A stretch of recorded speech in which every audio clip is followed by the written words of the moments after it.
हमारा देश विकास की राह पर आगे बढ़ रहा है और जिस रफ्तार से बढ़ रहा है ना भाई साहब, वो रफ्तार बेमिसाल है। फिर चाहे वो हमारी जीडीपी हो, प्रति व्यक्ति आय हो या फिर इंफ्रास्ट्रक्चर। और हाँ, अगर हम पर्टिकुलरली इंफ्रास्ट्रक्चर की बात करें तो हमारे इंडियन रोड नेटवर्क से बेहतर उदाहरण और कुछ भी नहीं हो सकता। बीते कुछ सालों में रोड इंफ्रास्ट्रक्चर में जो बदलाव हुए हैं वो वाकई काबिले तारीफ हैं। तो चलिए आज के इस वीडियो के जरिए हम भारतीय रोड सेक्टर को करीब से समझने की कोशिश करते हैं और साथ ही ये भी जानते हैं कि आखिर इस फ्रंट पर हम कैसा काम कर रहे हैं।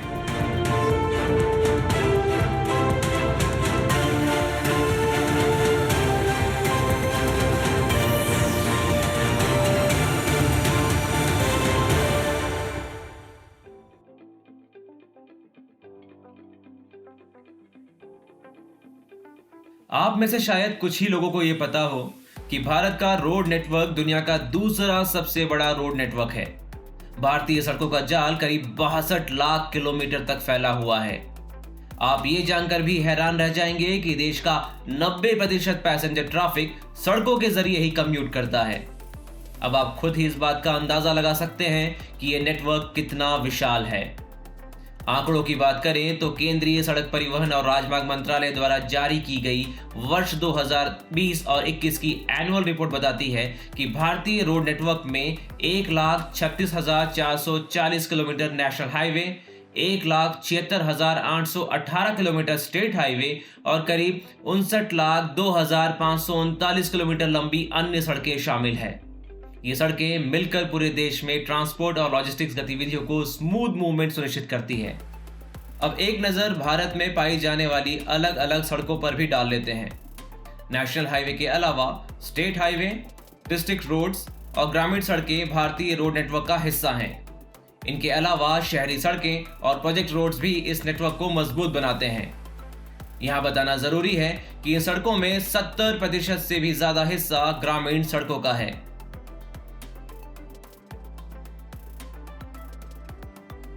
शुरुआती दौर में रोड और ट्रांसपोर्ट सेक्टर में सिर्फ सरकार का ही निवेश हुआ करता था, लेकिन समय के साथ नीतियों में बदलाव किए गए और अब इस क्षेत्र में प्राइवेट सेक्टर की भी एक बड़ी भागीदारी है।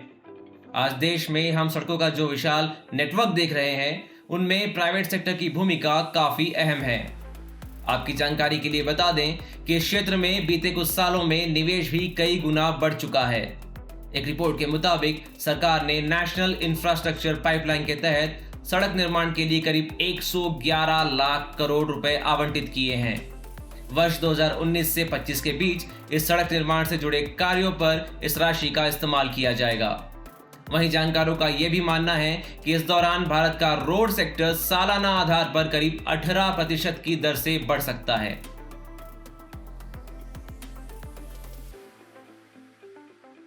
इन दिनों रोड इंफ्रास्ट्रक्चर में टेक्नोलॉजी को भी शामिल किया जा रहा है। इंटेलिजेंट ट्रांसपोर्ट सिस्टम इसका सबसे अच्छा उदाहरण है। कुछ ही समय पहले ईस्टर्न पेरिफेरल एक्सप्रेसवे पर ऐसा ही एक सिस्टम इंस्टॉल किया गया है।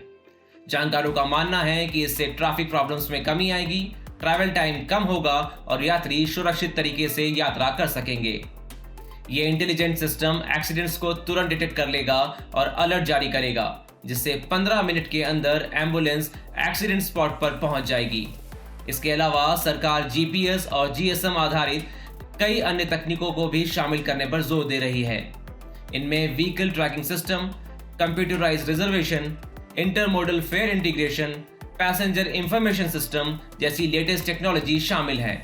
इसके लिए केंद्रीय मंत्रालय द्वारा राज्य सरकारों को वित्तीय मदद भी प्रदान की जाती है।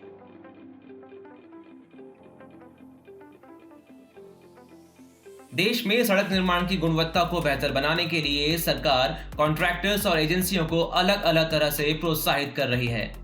साल 2018 में सरकार ने इसके लिए एक अवार्ड की शुरुआत भी की है। Project management, toll management, highway safety, green highway, innovation और ऑपरेशंस जैसी अलग अलग कैटेगरीज में ये अवार्ड दिए जाते हैं। इससे कंपनियां और कॉन्ट्रैक्टर्स अच्छे काम करने के लिए प्रेरित होते हैं। इसके अलावा सरकार ने वर्ष 2019 में विभागीय अधिकारियों को प्रोत्साहित करने के लिए एक्सेलेंस अवार्ड्स की शुरुआत भी की है। इसके जरिए सड़क परिवहन और राजमार्ग मंत्रालय NHAI और national highways and infrastructure development corporation limited जैसे विभागों में उत्कृष्ट काम करने वाले फील्ड अधिकारियों को सम्मानित किया जाता है।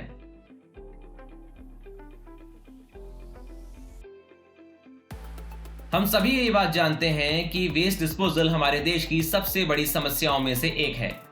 खासकर प्लास्टिक को डिस्पोज करना सबसे बड़ी चुनौती है। लेकिन केंद्रीय सड़क और राजमार्ग मंत्रालय ने इस चुनौती को अवसर में बदलने की कोशिश की है। बता दें कि अब हाईवे कंस्ट्रक्शन में प्लास्टिक जैसी नॉन डिग्रेडेबल वस्तु का इस्तेमाल किया जा रहा है। सरकार ने इसके लिए गाइडलाइन भी जारी कर दी है। इसके अलावा सड़क निर्माण में जियो सिंथेटिक्स और फ्लाई ऐश जैसे अन्य विकल्पों के उपयोग पर भी गाइडलाइंस जारी की गई हैं। आने वाले समय में संभवतः कुछ अन्य मटेरियल्स का उपयोग होता भी देखा जा सकेगा।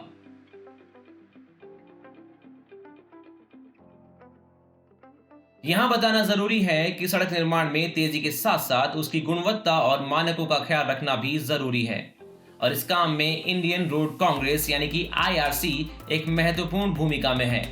फिर चाहे वो डिजाइन हो, कंस्ट्रक्शन हो या फिर मेंटेनेंस से जुड़े काम, इंडियन रोड कांग्रेस द्वारा मानकों का विशेष ध्यान रखा जाता है।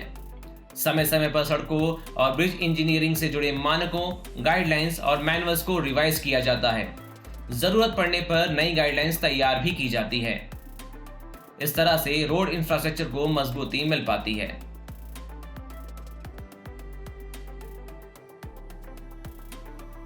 खास परियोजनाओं की बात करें तो इनमें eastern peripheral expressway, Chennai Nashri tunnel, Delhi Meerut expressway, चार Dham highway, Narmada bridge, Brahmaputra bridge, Bharatmala Pariyojana और NH-44 से जुड़े निर्माण कार्य अहम हैं।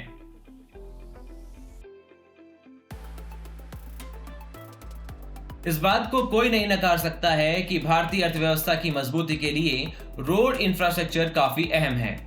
यही वजह है कि सरकार अलग अलग तरीकों से लगातार इस फ्रंट पर काम कर रही है।